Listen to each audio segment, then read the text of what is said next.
Hi friends, welcome to Tasty Bites. இன்னைக்கு நம்ம வீடியோல எலுமிச்சம்பழம் ஊறுகாய் எப்படி போடுறதுன்னு பார்க்கலாம். அதுக்கு இந்த மாதிரி நான் எலுமிச்சம்பழம் எடுத்துட்டு இருக்கேங்க. இந்த சைஸ் எலுமிச்சம்பழம் ஒரு 10 எலுமிச்சம்பழம் எடுத்துட்டு இருக்கேன். அதை நறுக்கி போட்டுருக்கேங்க. அது உங்களுக்கு ஏறக்குறைய ஒரு 1/2 கிலோ வருது. இந்த மாதிரி 10 எலுமிச்சம்பழம் நறுக்கி போடுறது 1/2 கிலோ வருதுங்க.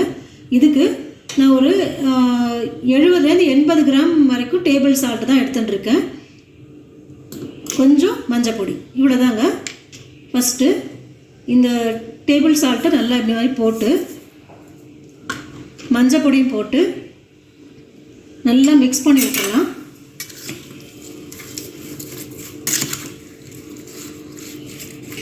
மிக்ஸ் பண்ணிவிட்டு இந்த மிக்ஸை வந்து இப்போது இந்த மாதிரி பிளாஸ்டிக் டப்பாவில் போட்டு வைங்க. இந்த மாதிரி ஸ்டீல் இதில் வேண்டாம், இந்த மாதிரி பிளாஸ்டிக் டப்பாவில் போட்டு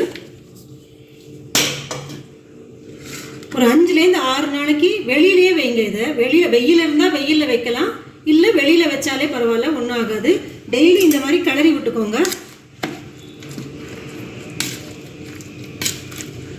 இந்த மாதிரி கிளறி விட்டுருங்க.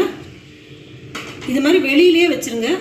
இப்போது இதை வந்து நான் அப்புறமா காட்டுறேன் எப்படி இது காஞ்சி அது மாதிரி இதுக்கு மிளகா பொடியெல்லாம் எப்படி போடணும்னு நான் காட்டுறேன். இப்போ இந்த எலுமிச்சம்பழம் போட்டோம் இல்லையா, நல்லா உப்பில் நல்லா ஊறி எடுத்துங்க. நான் ஒரு 5 நாள் வச்சேன் வெயிலில், நல்லாவே ஊறி இருக்குது. இப்போ வந்து இதுக்கு மிளகாப்பொடி நான் இதை எடுத்துகிட்டு இருக்கேன். 50 கிராம் மிளகாப்பொடி எடுத்துகிட்டு இருக்கேங்க. ஜஸ்ட் இதை அப்படியே தூவுறேன்.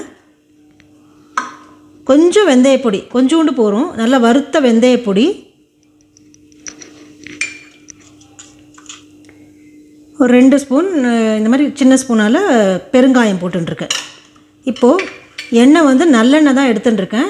இதை வந்து அப்படியே ஊற்ற வேண்டாம், கொஞ்சம் லேசாக சூடு பண்ணி ஊற்றினா பரவாயில்ல.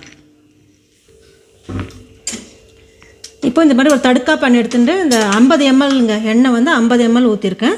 லேசாக சூடானால் போகிறோம். இப்போ லேசாக சுட்டு நல்லெண்ணெயை இது மேலே ஊற்றுறேன்.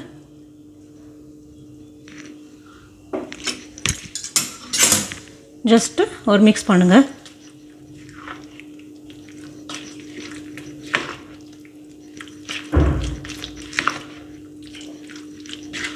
இந்த மிளகா பொடி, இந்த பெருங்காய பொடி போட்டோம் இல்லையா, வெந்தய பொடி, இந்த எண்ணெயோடு சேர்த்து நல்லா மிக்ஸ் பண்ணி விட்டுக்கோங்க.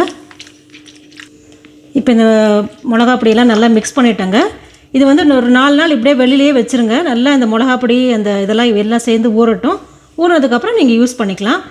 இந்த ஊறுகாய் 1 வருஷம் ஆனாலும் கெட்டு போகாதுங்க, நல்லாயிருக்கும். நீங்கள் வெளியிலே வைக்கலாம், ஃப்ரிட்ஜுக்குள்ளே வைக்கணுன்ற அவசியமும் இல்லை. இந்த மாதிரி ப்ராசஸில் போடுங்க. 1 வருஷமானாலும் நீங்கள் இந்த ஊறுகாயை வெளியில் வச்சு யூஸ் பண்ணலாம். இந்த வீடியோ உங்களுக்கு பிடிச்சிருக்குன்னு நினைக்கிறேன் ஃப்ரெண்ட்ஸ்.